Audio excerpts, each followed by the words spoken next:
Smoke covered the sky of the alien world. The sound of fire and distant explosions filled the air. A young alien woman named Lyra ran through the ruins of her village, calling out for her family. Her heart pounded as she stumbled over broken metal and shattered walls. Everything around her was burning. The once beautiful city of Vereen was now a field of ashes. She was alone, scared, and shaking. She fell to her knees beside what used to be her home. Her people were gone. Only silence answered her cries. She tried to stand again, but the ground shook with another explosion. Dust rose into the air, and she could hardly breathe. Her skin was covered in soot, and her eyes burned. She coughed and crawled toward a fallen wall, trying to hide. Then she saw something move through the smoke. Something tall and strange. It wasn't one of her kind. It wore thick, battle-worn armor, scratched and burnt by plasma fire. She froze, afraid it was another enemy. But the figure moved slowly, carefully, as if searching for someone.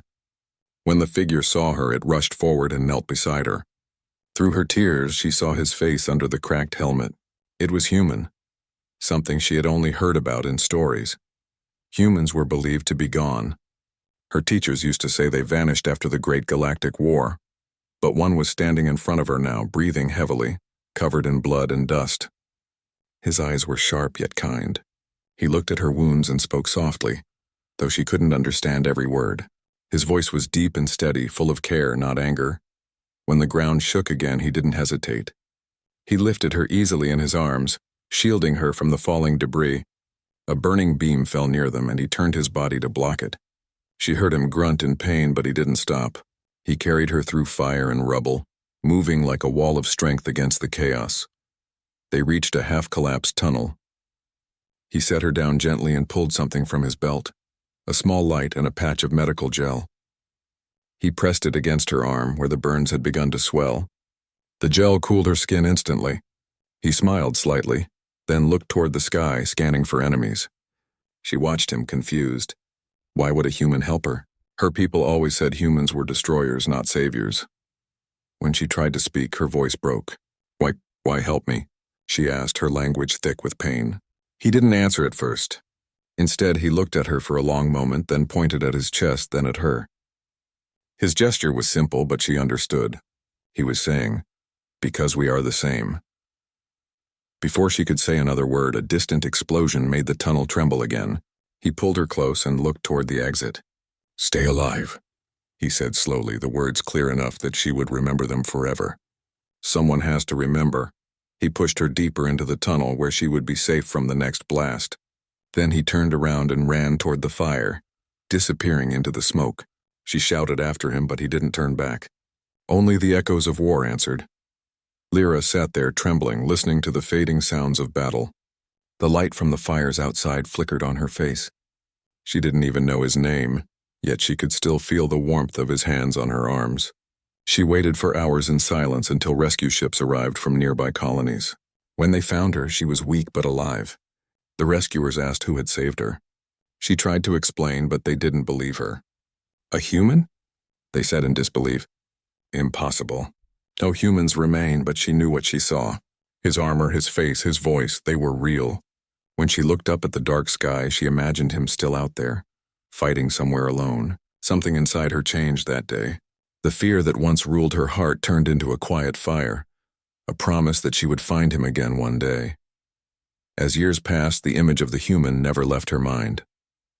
People around her rebuilt their homes, their lives, their cities.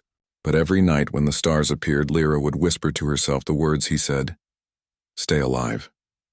Someone has to remember. She became known in her community as the one who spoke kindly of humans, though most thought she was just clinging to a dream. But she didn't care. She carried the memory of that moment like a secret light, hidden deep inside her heart. She didn't know his name or where he came from, but she knew one thing for certain. If fate ever gave her the chance to see him again, she would tell the galaxy the truth. Not all humans were destroyers. Some were protectors. Some were hope itself. And so, every time the wind moved through the ruins of her old village, she could almost hear his voice again in the distance, calm and steady through the smoke, telling her to keep living, to remember and to never let the fire of kindness die, even in the darkest of worlds. Years passed, but the memory of that day never faded from Lyra's heart. The world around her changed. The war ended, cities were rebuilt, and new trade routes opened between distant planets. But even in peace, some wounds never healed. Lyra had grown older and wiser, now working as a healer in the city of Vereen Prime. She spent her days helping others, mending broken bodies, and comforting those who had lost hope. Yet every night when she closed her eyes, she still saw him, the human who had lifted her from the ashes and vanished into the fire. Many people called her memory a dream. They said humans were long gone, wiped out in the final battles of the old war. But Lyra never argued. She only smiled quietly, keeping her truth inside. Sometimes, while working in the medical bay, she would pause and look out the window at the stars, whispering, "You told me to stay alive." I did. One evening, as she walked back from the city's healing center, she noticed the skies turning bright with streaks of burning light. At first, she thought it was another meteor shower, but soon the sirens began to wail. A small ship had crashed beyond the eastern ridge. Patrols rushed out immediately, and Lyra followed them out of instinct, her heart beating faster than she could explain. By the time she reached the crash site, soldiers were already surrounding the area. Smoke rose from a dented metal pod half buried in the sand. The air smelled of burnt fuel and metal. When the door of the pod was forced open, a single figure lay inside, covered in dust, wearing an old, worn-out combat suit. The mark on the armor caught Lyra's eyes. Her breath stopped. It was the same crest she had seen long ago, the same symbol burned into her memory. "A survivor," one of the officers said. "Looks human, but that's impossible." Lyra stepped closer, unable to stop herself. "Let me examine him," she said quietly. The officers hesitated but finally agreed when they saw her healer badge. She knelt beside the body and checked for a pulse. The man's heartbeat was faint but steady. His face was pale, his hair streaked with gray, and his breathing shallow. When she brushed the dust from his cheek, she felt something deep inside her tremble. The years had changed him, but she knew. It was him, the human who had saved her. The medics placed him on a stretcher and carried him into the city for treatment. Lyra walked beside them the entire way, her mind filled with memories. She wanted to speak, to ask if he remembered, but he was unconscious. The people in the streets gathered to see what the soldiers were bringing in. Whispers spread quickly. "A human? That can't be true. Are they dangerous? Why is one here after all this time?" In the medical bay, they placed him in a recovery chamber. Machines scanned his body, repairing internal injuries with soft blue light. Lyra watched every reading carefully. His heart was strong. His mind activity was high, as if he was fighting something inside his dreams. She sat beside the chamber for hours, refusing to leave. Late that night, the man finally opened his eyes. The glass of the chamber cleared, and he looked around, confused and weak. His eyes, still the same calm gray she remembered, met hers for the first time in years. For a long moment, neither of them spoke. Then he whispered, his voice rough and tired. "Where am I?" "You're safe," Lyra said softly. "You're on Vereen Prime. You were found after a crash." He blinked, trying to remember. "Vereen, that name. I know it." He looked down at his hands, covered in scars and burns. "I was trying to protect someone." Her chest tightened. "You did?" she whispered, her eyes glistening. "You did protect someone." He didn't understand, not yet. His memory was broken, scattered by time and war. The doctor said he might remember slowly, piece by piece, but Lyra already knew. Deep in her heart, she felt that destiny had brought them together again. For the next few days, she stayed near him, helping him recover. He told her his name, Captain Elias Ward, a soldier from a forgotten human unit that disappeared decades ago. He had been drifting in cryosleep after his ship was destroyed. Somehow his escape pod had survived the void until now. As he spoke, Lyra listened quietly, hiding the truth she carried inside. She didn't tell him she was the girl he had saved, not yet. She feared that if she did, he might walk away again, disappearing like before. Outside the medical bay, rumors spread quickly across the city. Some called him a miracle. Others whispered that he was dangerous. The council ordered investigations. "No human has been seen for generations," they said. "We must be careful." But Lyra didn't care what the council thought. When she looked at Elias, she didn't see danger. She saw the same man who once carried her through the flames without asking for anything in return. Every time he looked at her with confusion or kindness, her heart felt heavy with words she wanted to say but couldn't. One evening, As he rested, she stood by his bed and watched the faint lights of the city outside. "You told me to stay alive," she whispered quietly. "And I did. Now you're here again, just like you promised." He didn't hear her, his eyes closed in restless sleep, but she smiled faintly, knowing one day he would. She didn't know how the galaxy would react to his return, but for her this moment was enough. The human who had once saved her life was alive again, and this time she wouldn't let him vanish into the smoke. Captain Elias Ward slowly regained his strength day by day. The medical machines helped him heal, but the real comfort came from Lyra's presence. She visited him every morning with a calm smile, bringing fresh water and quiet conversation. At first he didn't remember who she was or why she stayed near him, but her kindness felt familiar, like a memory hiding behind a wall of fog. Sometimes when she spoke softly, he caught a glimpse of fire, dust, and a small trembling hand reaching toward him.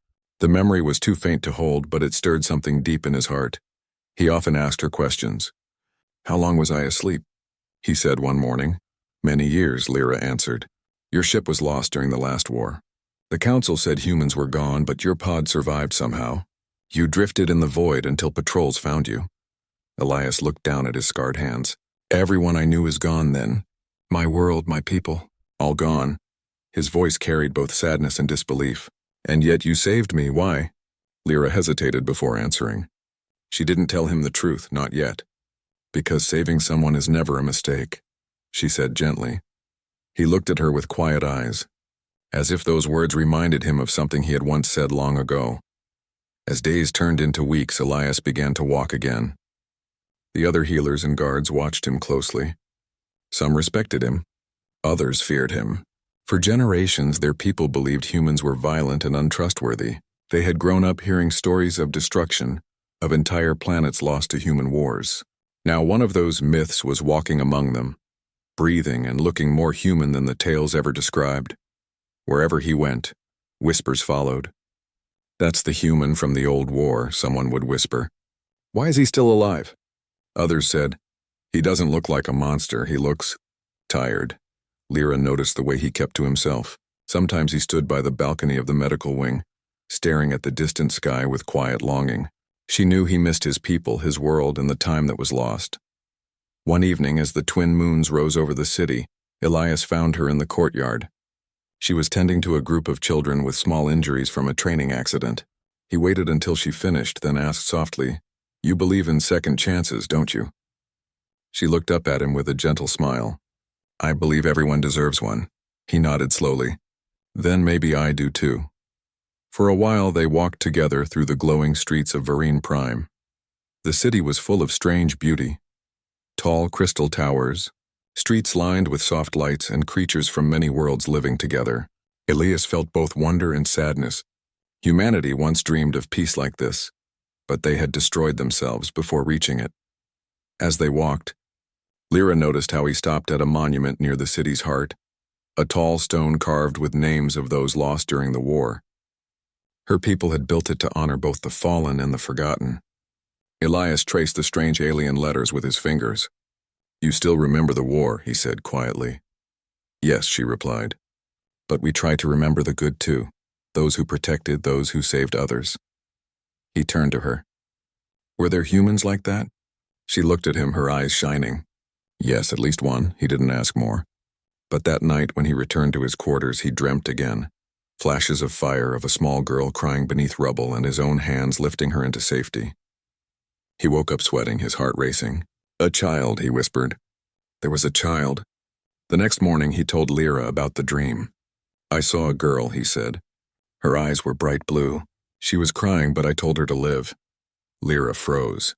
Her hands trembled slightly as she poured him water. She wanted to tell him everything, that she was that girl, that his voice had saved her spirit through the darkest years. But her words stayed trapped in her throat. She simply said, "Dreams sometimes carry truth." He smiled faintly. "Then maybe I still have something left worth remembering." Days later, the council summoned Lyra and Elias. They had questions. The room was filled with tall, stern officials in long robes. "We have studied your DNA," one of them said to Elias. "You are indeed human. You are the last of your kind. Your survival is impossible." Elias bowed his head. "I didn't choose to be the last." But I'm not your enemy. The council members whispered among themselves. Some wanted him expelled from the city, fearing he might bring war again. Others believed he could be useful, a living memory of an extinct species. When the questioning ended, Elias was allowed to stay temporarily under watch. As they walked out of the hall, he looked tired. I saved lives once, he murmured. Now I'm treated like a weapon. Lyra walked beside him silently. She wanted to protect him from their fear, to show them who he truly was. But she knew the galaxy had a long memory and slow forgiveness. That night, she stood outside his room and whispered through the door, "You are not a weapon, Elias. You're the reason I'm still alive." He didn't hear her words, but perhaps he felt them, because the next morning he smiled for the first time, a small, quiet smile that made her heart ache. She knew his memories were slowly returning, and when the moment came, when he finally remembered who she really was, she hoped the truth would not break him, but heal them both. The news of the humans spread across Vereen Prime like fire through dry grass. Every market, every home, every corner of the shining city whispered his name. Elias Ward, the last human. Some called him a relic from a forgotten age, others a danger waiting to happen. The council ordered guards to watch him closely, but Lyra noticed the fear in their eyes was mixed with curiosity. No one knew what to believe. Elias kept quiet through it all. He spent most of his days helping in the medical wing, repairing old machines or assisting the healers. His strong hands and patient nature surprised everyone. He never raised his voice, never showed anger, and treated everyone with respect. The children liked him most. They followed him around asking questions about Earth and old human stories. He would smile softly and say, "We were not so different from you. We made mistakes, but we dreamed of peace too." Lyra watched him from a distance, feeling a strange pride grow in her heart. Each time someone spoke kindly about him, she felt a small victory. But she also knew many others were not pleased. Rumors had begun to twist. Some said he was part of a secret plan. Others believed he was a weapon sent to control their minds. One afternoon, while Lyra worked in the lab, a group of soldiers entered the medical bay. Their commander, a tall alien named Rovan, looked stern. "The council has new orders," he said coldly. "The human must be relocated to the outer sector for security reasons." Lyra stood up quickly. "He's not dangerous. He's recovering. You can't just move him like a prisoner." Rovan's expression didn't change. "It's not your choice, healer. You've spent too much time near him already. Some are beginning to question your loyalty." His words stung, but she didn't back down. "My loyalty is to life, not fear." Elias, who had been nearby, stepped forward calmly. "If they want me gone, I'll go," he said. "I don't want to bring you trouble." Lyra turned to him, shocked. "You don't have to accept this." He gave her a tired smile. "I've seen too much war to start another one over myself." The guards led him away under watch. The city streets fell silent as people watched the last human being taken to the edge of the capital. Lyra stood by the glass window of the medical wing, her hands pressed against it, her heart aching. She wanted to run after him, to tell the truth she had hidden for so long, that he was the reason she was still alive. That night, she couldn't sleep. She kept hearing his voice from long ago. "Stay alive. Someone has to remember." It echoed in her mind like a promise. She knew she couldn't stay quiet anymore. The next morning, she went to the public plaza where the council members were speaking before a crowd. Their words were cold and distant. "The human is under supervision for the safety of our people," one of them said. "We must not repeat the mistakes of the past." Lyra stepped forward. Her heart pounded, but she didn't stop. "You speak of mistakes," she said loudly. "But this man has done nothing wrong. You fear what you don't understand." The plaza went silent. Hundreds of eyes turned toward her. "Do you know what humans once did to this galaxy?" A council member asked sharply.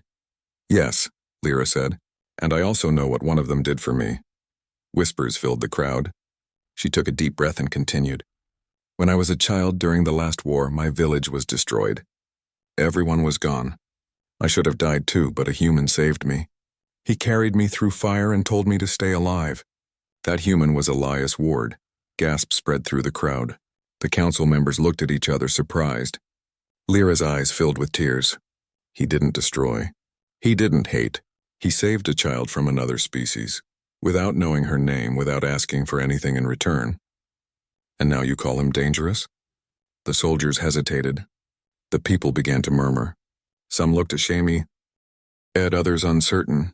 Rovan stepped forward again. If what you say is true, why did he not tell us? Because he doesn't remember, Lyra said softly. But I do.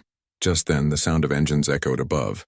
A rogue ship appeared in the sky, marked with the insignia of the Outer Blades, a group of old war survivors who hated peace. They fired a warning shot across the plaza. Panic broke out. People screamed and ran for cover. Without thinking, Lyra turned and saw Elias. He had escaped his guards when he heard the commotion. He ran straight toward the blast zone, shielding a group of children who had fallen behind. A bright flash of energy hit nearby, sending dust and fire through the air. When it cleared, Elias was still standing, holding the metal debris on his shoulders, keeping the children safe underneath. The crowd froze, stunned by the sight. The same image from Lyra's childhood played again before her eyes, him standing between death and the innocent. When the danger passed, the rogue ship fled. Soldiers rushed to control the scene. Elias slowly lowered the debris and helped the frightened children stand. His armor was scorched, but his eyes were calm. Lyra ran to him, tears in her eyes. You did it again, she whispered. He looked at her, confused. Again? She smiled through her tears. You saved me once. You just didn't know it. In that moment, as the crowd gathered around them in silence, Elias understood. The memory returned in flashes. Fire, rubble, a small alien girl crying, and his own voice saying, "Stay alive." His eyes widened with realization. It was you, he said quietly. Lyra nodded, unable to speak. The square fell silent again, just like all those years ago in the ruins. And in that silence, something changed. For the first time, the people of Varine saw the truth with their own eyes. Humans were not monsters. Sometimes they were the reason others still believed in hope. The next morning, the city of Varine Prime woke to silence. The attack from the rogue ship had ended, but its echoes still lingered in the hearts of everyone. People gathered in small groups, whispering about what they had seen, the human who had risked his life to protect alien children. It was a story that spread faster than the morning light. Even those who had once feared him now spoke his name with quiet respect. Elias Ward sat quietly in the recovery wing, his arm wrapped in bandages. His body ached, but his mind was heavier than his wounds. The memories had returned. He could now see that burning village, the frightened child, and his own voice telling her to stay alive. That child had grown into the woman sitting beside him now, Lyra. She watched him silently, her eyes soft and full of warmth. For a long time, neither of them spoke. Then Elias broke the silence. It was you, he said slowly. The little girl from the ruins. I thought I lost you that day. Lyra nodded, her voice trembling. I never forgot you. You were the reason I kept living when everything else was gone. He looked down at his bandaged hands, struggling for words. Back then I thought I was saving just one child. But maybe you saved me too. You gave that day meaning. Before she could answer, the door opened. 2 council members entered with cold expressions. Behind them stood Commander Rovan, his face unreadable. Captain Elias Ward, one of the councilmen said. We have discovered something in the old archives. You must come with us. Elias stood slowly, pain still in his side. Lyra tried to follow, but Rovan stopped her gently. This is council business, he said. Please remain here. She shook her head. He has the right to know I'm with him. After a tense pause, Rovan sighed. Then come. They led them into a dark chamber beneath the council hall. The room was filled with glowing screens and ancient records. On one of the displays, a symbol appeared, the same crest that was once on Elias's armor. It flickered, showing an old war file marked Classified Human Project 9X. Lyra's eyes widened. That's your unit, she whispered. The elder councilman nodded. Yes, we found this last night. It proved something terrible. He pressed a command and a holographic video began to play. It showed scenes from decades ago, the war between humans and alien coalitions. The file revealed that the destruction of Lyra's village had not been caused by humans as everyone believed. It was a secret test ordered by the Galactic Council itself, long before peace treaties were signed. They had wanted to measure human combat performance against alien settlements. Elias's unit had been sent there to observe, but when he realized what was happening, he disobeyed orders and tried to save the civilians. Lyra's hands shook. You mean my people were destroyed by our own leaders? The councilman nodded with shame. We covered it up to prevent rebellion. We told the colonies it was human aggression, and that lie shaped our history for decades. Elias stood frozen, his jaw tight. All this time you blamed my people for something they didn't do. Rovan lowered his eyes. It's true. You were listed as a deserter. They said you betrayed your mission, but in truth you were the only one who did the right thing. Lyra's heart burned with mixed pain and relief. All her life she had believed her savior came from the side of the destroyers. Now she knew he had stood against both sides, risking everything to protect the innocent. The elder councilman turned toward them. The truth must not spread. It will break the peace we built. Lyra stepped forward, her voice steady. No, the peace you built is based on lies. If people must live in ignorance, it's not peace, it's silence. The councilman's face darkened. He must be detained until we decide what to do. Soldiers entered the chamber. Lyra quickly moved in front of Elias. You can't take him, she shouted. He's not your enemy. Rovan looked torn. His orders were clear, but he had seen what Elias did during the attack. After a tense moment, he spoke quietly to his men. Stand down. The soldiers hesitated, then lowered their weapons. The councilman stared in disbelief. Commander Rovan, this is treason. Rovan faced them firmly. No, it's truth. If we punish the man who saved our children, we prove we learned nothing from the war. The room fell into silence. Elias looked around at them all. I don't want revenge, he said quietly. But people deserve to know what really happened. The truth can heal more than it can hurt. The councilmen exchanged fearful glances. One of them whispered, If the people learn this, everything could change. Lyra looked at Elias. Maybe change is what we need. Later that night, they left the chamber together. The city outside was peaceful, lights glowing softly under the twin moons. Lyra walked beside Elias, her steps slow. You could run, you know, she said quietly. No one would stop you now. He smiled faintly. Running never solved anything. Maybe it's time I finally finish what I started, saving more than one life. She looked up at him, eyes filled with both sorrow and admiration. You already have. As they reached the edge of the plaza, the wind carried the voices of the people. Some still feared him. Others were beginning to believe. But for the first time in years, Lyra felt that the truth had power again, the power to mend what war had broken. And in that quiet moment beneath the silver sky, Elias finally felt at peace. He was no longer a forgotten soldier, no longer a legend lost in history. He was simply human, someone who chose compassion when the universe had chosen hate. The following days changed everything on Varine Prime. The secret Lyra and Elias had discovered could not stay hidden for long. News began to leak through quiet whispers among soldiers and healers. People who had once feared the human now began to question their leaders. If the council had lied about the war, what else had they hidden? The air in the city grew heavy, full of tension and quiet doubt. Elias stayed inside the medical wing, watched closely but not imprisoned. Lyra visited him often, bringing food and company. She noticed he was calmer now, more at peace, but his eyes carried a sadness that went deeper than any wound. You did nothing wrong, she said one evening. You only told the truth, he smiled faintly. Truth is a heavy thing, Lyra. Sometimes people fear it more than lies. She looked at him, her voice soft. Maybe, but people also find strength in it. I did. Outside the city square filled with people demanding answers. The council tried to calm them with half-truths, but the citizens no longer trusted their words.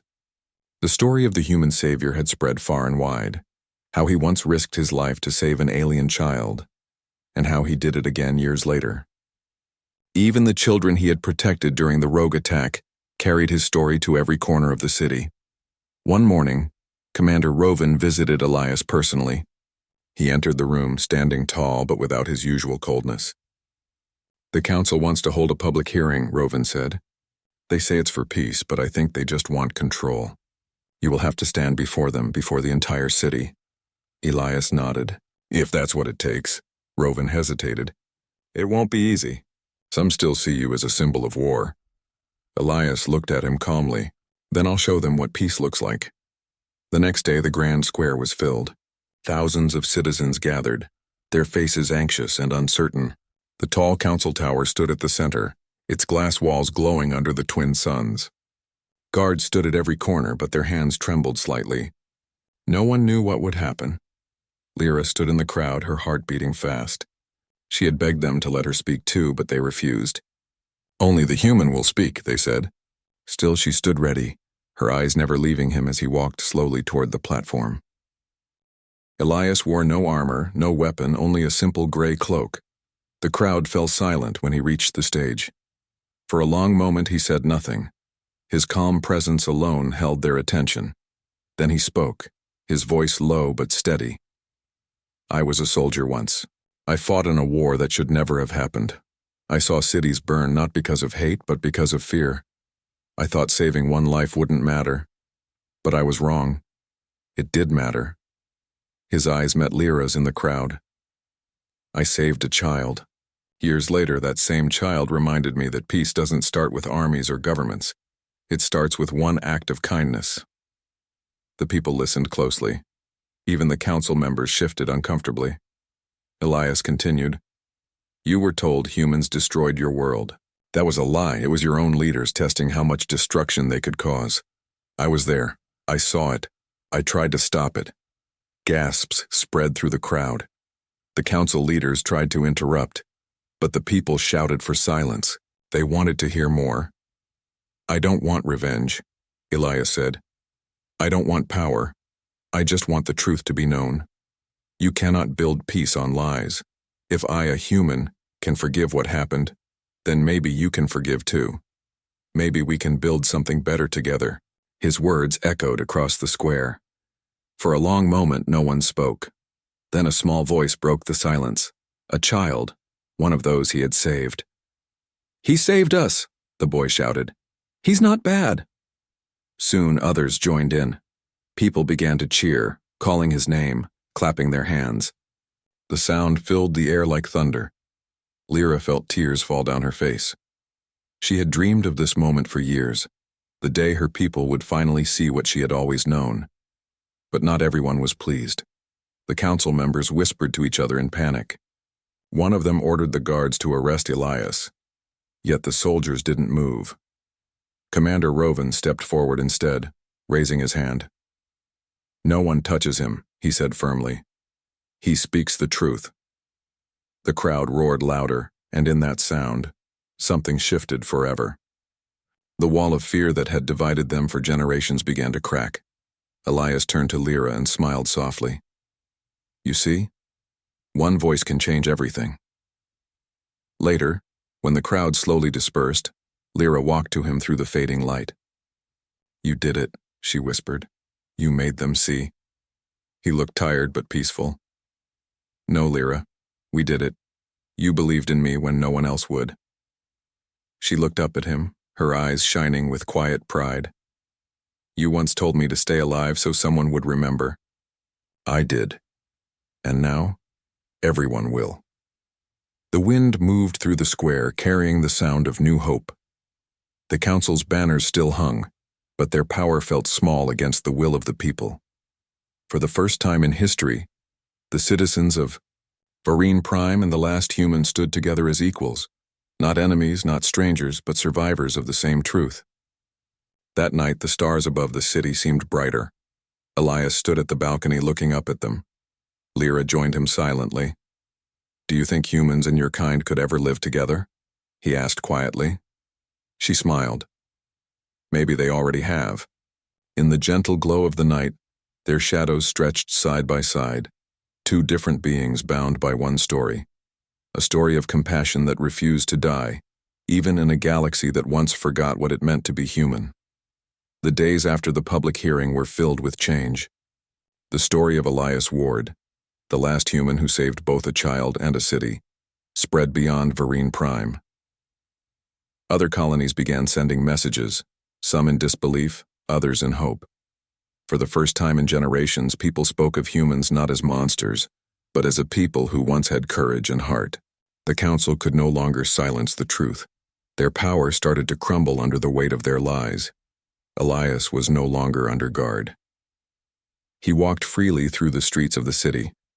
Wherever he went, people nodded to him with quiet respect.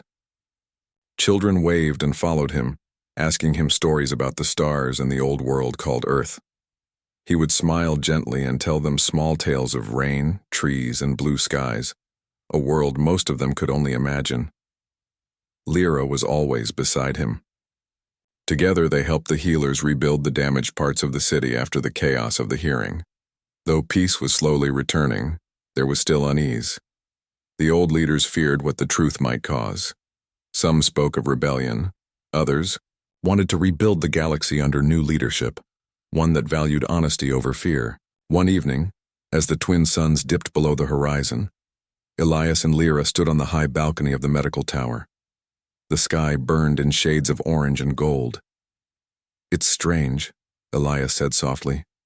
"I never thought I'd see another sunset like this after Earth was lost." Lyra turned to him. "Do you miss it? Your home?" He smiled faintly. "I do, but maybe home isn't always a place. Sometimes it's the people you find when everything else is gone." She felt her heart warm at his words. He was right.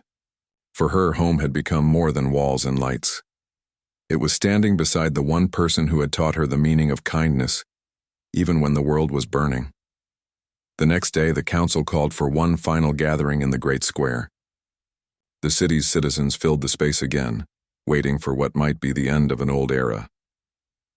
Lyra stood beside Elias as the council's remaining members took their place on the balcony. Their faces were pale and tired, no longer proud. The oldest councilman spoke, his voice shaking slightly. "We cannot erase the past. We cannot undo our mistakes. But we can begin again, with truth, not lies. From this day, humans will no longer be remembered as enemies, but as part of our shared history. Captain Elias Ward will be recognized as a symbol of peace." The crowd erupted in cheers. Tears filled Lyra's eyes as she turned to Elias. He looked surprised, humbled, and silent. When the voices of the crowd settled, he stepped forward to speak once more. "I don't deserve to be called a symbol," he said softly, his voice echoing across the plaza. "I'm just a man who once made a promise. I told a frightened child to stay alive so someone would remember, and she did. Because of her, I stand here today." He looked at Lyra then, his eyes full of emotion. If one act of kindness can last across years and wars, then maybe peace isn't so impossible. It just needs someone brave enough to believe in it. The crowd went still. Even the wind seemed to pause. Then Lyra took a step forward. Her voice trembled, but carried strong. "He saved me once, and today, he saved all of us. We are alive because one human refused to hate. Maybe that's the lesson we were meant to learn, that kindness has no species." The people fell silent, touched by her words. Then slowly, one by one, they began to bow their heads, not out of fear, but out of respect. The moment was quiet, pure and full of something the galaxy had long forgotten: unity. After the ceremony, Elias and Lyra walked through the city streets together. Lights glowed above them and people smiled as they passed. The war scars were still visible on the buildings, but they no longer looked like reminders of pain. They looked like proof that survival was possible. When they reached the ruins of her old village, where it had all begun, Lyra stopped. The place was quiet now, covered in wild grass and soft wind. Elias looked around slowly. "So this is where you grew up?" he said. "Yes," she whispered. "This is where you saved me." He knelt beside the ground and touched the earth gently. "And this is where I stopped being a soldier," he said.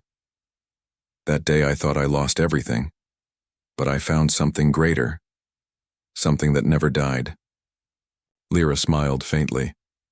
"Hope?" He nodded. "Yes, hope." They stood there together as the night settled in. The stars stretched endlessly above them, shining brighter than ever. In that light, they didn't look like alien and human. They looked like two souls connected by something eternal. Before leaving, Lyra turned to him and said softly, "I thought humans were gone forever. But if one heart like yours still exists, then maybe they never truly disappeared." Elias looked at her, his eyes calm and full of peace. "As long as Someone remembers what it means to be human. Humanity will never die. And with that, they walked back toward the city side by side as dawn began to rise again. The world around them was changing, slowly healing. The story of the last human and the alien girl who remembered him would echo through generations, not as a tale of war, but as a reminder that even in the darkest times kindness can light the way. Far above them, the stars shimmered like a promise kept, whispering across the galaxy that one act of compassion can change not just one life, but the destiny of worlds.